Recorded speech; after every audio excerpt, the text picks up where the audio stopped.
안녕하세요. 결혼한 지 올해로 3년 차의 30대 여성입니다. 제가 오늘 이렇게 제 이야기를 하러 온 이유는 바로 신우라면 사족을 못 쓰는 남편과 어머님 때문이고요.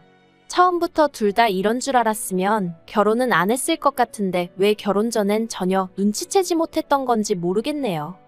남편하고는 지인의 소개로 만났습니다. 남편은 저와 동갑으로 회사를 다니는 직장인이었죠. 이제 와서 말이지만 저는 사실 남편을 소개받고 싶은 마음이 없었어요.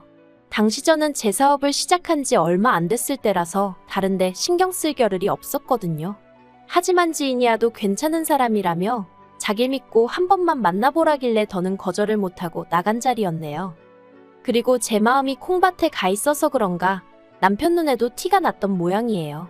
남편이 저한테 나오기 싫었는데 억지로 나온 거냐 물었거든요. 그리고 저는 솔직히 말하는 게 차라리 낫겠다 싶어서 그렇다고 했어요. 얼마 전부터 사업을 시작해서 여러 가지로 신경 쓸 게 많아서 안 나오려고 했는데 지인의 입장도 있고 해서 결국 나왔다고 미안하다고요. 그런데 남편은 괜찮다면서 제가 하는 사업이 무슨 사업인지 물었고 그렇게 자연스럽게 사업 이야기로 넘어갔는데 그때부터 말이 너무 잘 통하더라고요. 알고 보니 남편도 짧게나마 사업을 해본 적이 있었거든요. 이후로 남편은 저에게 이런저런 조언을 해주었고 저는 그 조언들이 얼마나 유용한지와는 관계없이 그저 남편의 마음 씀씀이가 고마웠어요. 그리고 그렇게 저희는 서서히 가까워지다가 소개받은 지 7개월 만에 정식으로 교제를 시작했죠. 비록 소개팅으로 만나긴 했어도 서로 제법 알아가는 시간을 가졌던 덕분인지 사귀는 동안 크게 부딪히는 일도 없었네요. 만난 지 3년. 제 사업이 어느 정도 자리를 잡았을 무렵 남편이 프로포즈를 해와서 부부의 영까지 맺게 되었고요. 사귀는 동안 알게 된 건 남편은 정이 그리운 사람이었습니다. 시부모님 두 분 다 살아계셨고 아래로 여동생도 하나 있었으니 외동인 저보단 나을 거라 생각했는데 그렇지가 않더라고요. 그리고 그 이유가 남편의 여동생 그러니까 신우가 대학교에 입학하자마자 연애를 시작했는데 사귄 지 5주 만인가 애를 가졌다는 거예요. 당연히 양가 모두 난리가 났는데 막말로 남자 쪽에 돈이라도 있었으면 좋았을걸. 실은 저희 시댁도 형편이 그렇게 넉넉하지가 않거든요.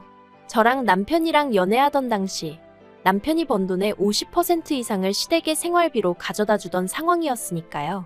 아무튼 문제는 심해부 쪽도 형편이 좋지가 않아서 결국 양가에서 둘의 미래를 생각해서 애를 지우라고 했었답니다.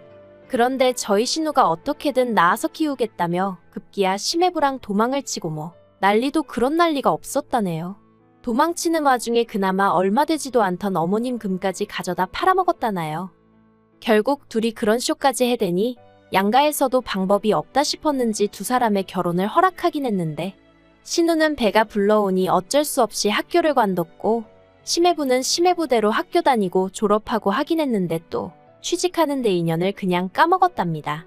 그리고 그간의 생활비는 양가에서 얼마씩 보태주었는데 그 와중에 애는 또 둘이나 더 낳아서는 저 정말이지 남편이 얘기하는 동안 답답하고 속 터져 죽는 줄 알았다니까요.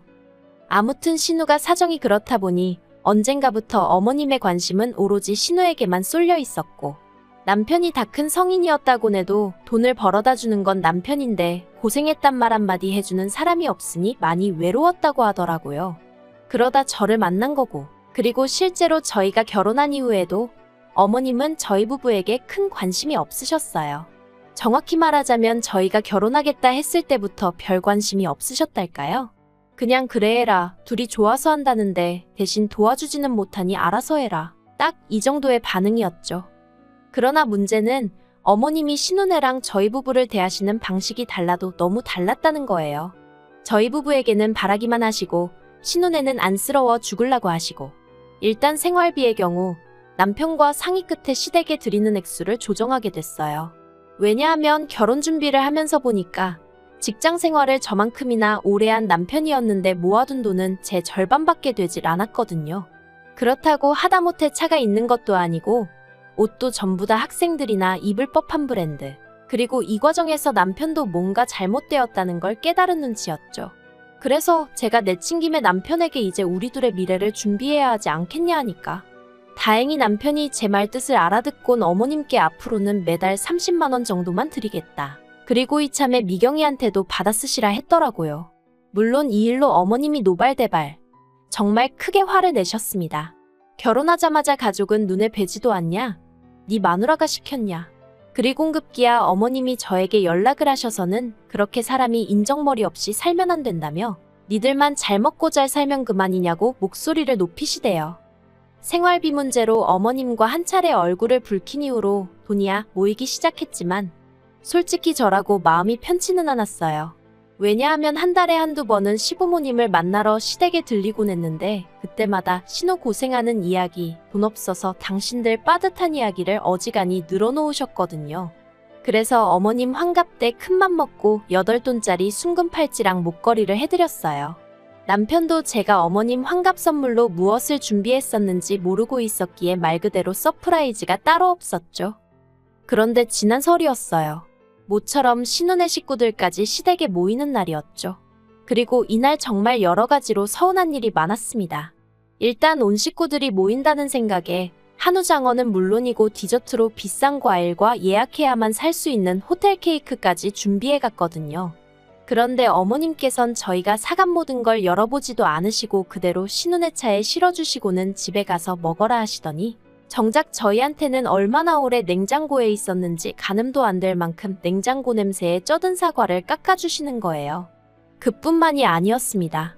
어느새 제가 어머님께 해드렸던 순금 팔찌와 목걸이가 신혼몸에 턱하니 걸쳐져 있었으니 황당했죠. 그래서 남편더러 저거 내가 해드린 거라니까 남편도 금세 알아보고는 어머님께 미경이가 하고 있는 거 이 사람이 해준 거 아니냐 하고 묻대요. 그러자 어머님이 해줬으면 그만이지 뭘 그런 걸 아는 척이냐면서 젊은 애가 귀걸이 고목거리고 변변한 거 하나 없이 다니는 게 딱해서 주셨답니다. 그리고는 저한테 뭐라 하셨냐면 그러니까 당신 거 살 때 신우것도 하나 사줬으면 얼마나 좋았겠냐고요. 어이가 없었죠. 하지만 어머님은 계속해서 제가 아직 부모가 돼보질 않아서 당신 마음을 이해 못하는 거란 말씀이나 하시대요. 솔직히 마음 같아선 신우 쫓아가서 전부 다 돌려받고 싶었어요. 제가 속이 좁다고 해도 어쩔 수 없지만 저는 나름대로 어머님께 며느리로서 마음을 드린 건데 그걸 홀딱 신우를 주셨으니 제 마음도 같이 무시당한 기분이었으니까요. 하지만 차마 돌려달라 할 순 없었으니 남편에게 단도직입적으로 말했습니다. 앞으로 그런 선물은 다신 안 해드릴 거라고 그리고 나는 이제 며느리 노릇은 욕먹지 않을 만큼만 하겠다고 했죠. 그랬더니 남편도 자기가 면목이 없다더니 그래도 어머님이 속으론 저한테 미안해하고 계실 거라나 어쩐다나요. 그리곤 앞으론 그냥 우리가 좀 더 신혼애를 신경 써주자는데 이게 무슨 소린가 싶은 게 남편이라고 믿을게 못 되는구나 딱 그 생각만 들대요. 그리고 이후로는 남편이 뭐라건 간에 정말 매달 드리는 30만 원 이외에는 어떤 것도 더 해드리지 않았어요. 그래도 전에는 시댁에 갈 때마다 어머님 모시고 장 보러 가서 20~30만 원치씩 사드리기도 하고 친구분들하고 여행이라도 가신다 하면 밥이라도 한 끼 사시라고 얼마씩 따로 챙겨드리고 그랬는데 그런 것도 다 멈춰버렸죠. 그랬더니 어머님이 차마 저한테 대놓고 말씀은 못하시고 남편한테만 서운하다 어떻다 그러셨던 모양이에요. 그래서 제가 남편더러 어머님이 당신한테 무슨 말씀을 하셨건 간에 나한테 전하지 말라 했습니다. 궁금하지도 않고 괜히 듣고 찝찝하기 싫다고요. 그리고 이때부터 결국 남편과 제 사이도 조금씩 틀어지기 시작했어요. 그런데 이런 와중에 지난달이었습니다. 남편이 저에게 상의할 일이 있다고 하더라고요. 혹시나 돈 이야기인가 했더니 역시나 돈에 관한 이야기였습니다. 저더러 묻지도 따지지도 말고 딱 3천만 원만 달라나요? 그래서 제가 3천만 원이 네 집 똥개 이름도 아니고 어떻게 묻지도 따지지도 않고 턱하니 내주겠냐 했습니다. 이유가 뭔지 들어보고 줄만하다 싶으면 주겠다 했죠. 그리고 참고로 저희 집 경제권은 전적으로 제 손안에 있었는데 그건 결혼할 때 남편이 해온 돈이 너무 적기도 했고 당시 제가 벌어오던 돈이 남편 월급의 2배 많게는 3배까지 되기도 했었거든요. 아무튼 이유를 묻는 저에게 남편은 치사하네 어쩌네 하더니 실은 신우 때문이랍니다. 신우가 심해부 몰래 주식을 했다는 거예요. 심해부가 다른 건 몰라도 주식이니 코인이니 그런 거 했다간 이혼이라고 했었다는데 그걸 기어이 했다네요. 그리고 더 황당한 건 주식으로 돈을 날린 게 처음이 아니었더라고요. 그간 남편을 포함한 시댁 식구들은 그래도 창피한 건 알았는지 저 모르게 한답시고 자기들끼리만 쉬쉬했었고 그 과정에서 이미 시어머니가 5천만 원 가까이 메꿔주셨답니다. 어머님 아버님 사시는 아파트를 담보 잡아서 말이에요. 그런데 이제 그렇게도 안 될 것 같으니 어머님이 남편더러 3천만 원을 구해오라고 하셨고 저희 남편은 어디서 자기 혼자 3천만 원을 융통할 주제가 못 되었으니 저에게 자진납세를 한 거였죠. 저는 싫다고 가당치도 않다고 딱 잘랐습니다. 돈이라는 건 가족 간의 거래를 하면 안 되는 거고 그리고 액수가 한 500만 원 미치면 내가 정말 눈 딱 감고 준다 생각하고 찾아줄 수도 있었을 거라고. 하지만 3천은 얘기가 다르다. 적은 돈이 아니다. 막말로 내가 신호 뭘 보고 뭘 믿고 그 큰 돈을 주느냐고 안 된다고 했죠. 그랬더니 남편이 하는 말이 그래도 명색이 자기가 오빠인데 동생을 어떻게 나 몰라라 하냐는 거예요. 그리곤 저더러 저는 피를 나눈 형제자매가 없어서 뭘 모른다나요? 그래서 저도 그래 난 모르니까 당신 능력으로 해주려면 해주라고 괜히 나 건들지 말라고 했죠. 그리고 저는 그만큼 이야기했으면 남편이 말귀를 알아들었을 줄 알았는데 남편도 결국 어머님이나 신우나 다를 게 없는 인간이 돼요. 하긴 그 핏줄이 어디 갔겠어요? 아무튼 남편이 기어이 사고를 쳤습니다. 3천만 원 얘기가 나온 지 이틀이나 지났나? 원래 남편이 보통 차로 출퇴근을 하고 저는 지하철을 타고 다니는데 그날따라 제가 차가 필요해서 남편더러 지하철로 출퇴근을 하라고 했어요. 그런데 남편이 계속해서 차 키를 안 주려고 하대요. 그리고 알게 된 사실은 황당 그 자체였습니다. 그나마 저희 집 재산 중에 남편 앞으로 되어 있는 거라곤 그 차 한 대가 전부였는데 그걸 담보로 사채를 썼다는 거예요. 원래는 은행에서 대출을 받으려고 했는데 제가 알게 될까봐 그랬다나요? 제가 저희 남편이 똑똑한 편이 아니라는 건 알고 있었지만 똥된장 분간도 못하는 줄은 몰랐는데 아무튼 3천까지는 못 받았고 800만 원 받았답니다. 그리고는 그 돈은 이미 신우한테 보내줬다면서 기왕 말이 나왔으니 말인데 저도 차가 필요하지 않냐면서 그냥 가서 찾아오자는 거예요. 제가 먼저 차를 찾아오면 그 돈은 자기가 갚겠다나요? 어이가 없어서 제가 당신 월급이야 뻔할 뻔자인데 무슨 수로 그 돈을 갚겠다는 거냐? 못 믿겠다. 능력되니까 빌린 거 아니냐 그러니 당신이 알아서 찾아오라 했습니다. 그랬더니 이제 난리가 났어요. 저 때문에 자기가 시부모님 들이던 생활비도 줄였고 어머님이 서운해하실 때마다 제 편도 들어줬는데 이번에 오빠 노릇 좀 한 번 하려는데 그것도 못하게 하지 않았냐며 자기도 체면이란 게 있고 사회적 명망이 어떻고 말 같지도 않아서 헛소리 집어치우라고 했습니다. 어머님 때는 그래도 어쨌든 내가 내켜서 드린 선물이었으니 서운하긴 했어도 어쩔 수 없다 싶었다. 하지만 이번 일은 다르다. 내가 왜 신우 주식 빚을 갚아줘야 하냐고. 싫다고 분명히 말했는데 어떻게 나랑 상의도 없이 사채를 끌어다 쓸 수가 있냐. 너무 배신감 든다 했죠. 그러자 남편이 한다는 말이 그러면 자기가 이제껏 벌어다 준 월급 다 돌려달랍니다. 자기도 그동안 할 말이 없어서 가만히 있던 게 아니라면서 이참에 따질 거 다 따져보고 무슨 0에서부터 다시 시작하자 어쩌자 하는데 기도 안 차는 거예요. 아주 어머님이고 남편이고 제 기분 따위는 안중에도 없고 그저 신우한테 어떻게든 뭐 하나라도 더 해줄 생각밖에 없구나 싶은 게 그래서 제가 그래 어차피 따지는 거 아예 주거니 받거니 싹 해서 우리 사이도 정리해버리자 했습니다. 그러자 남편이 그게 무슨 소리냐면서 누가 이혼하자 했냐는데 제가 그랬죠. 상의도 안 해. 니 거 내 거 딱딱 따져 그러면 뭐 이게 남남이지 뭐냐고. 그러니 일단 당신이 내 집에서 나가는 것부터 시작하라고요. 그리고 그때 남편이 어머님한테 어느새 연락을 했던 건지 어머님이 저희 집에 찾아오셨습니다. 그리고는 저를 붙들어 앉혀놓고는 너무 사람이 이것저것 재가며 살면 못 쓴다고.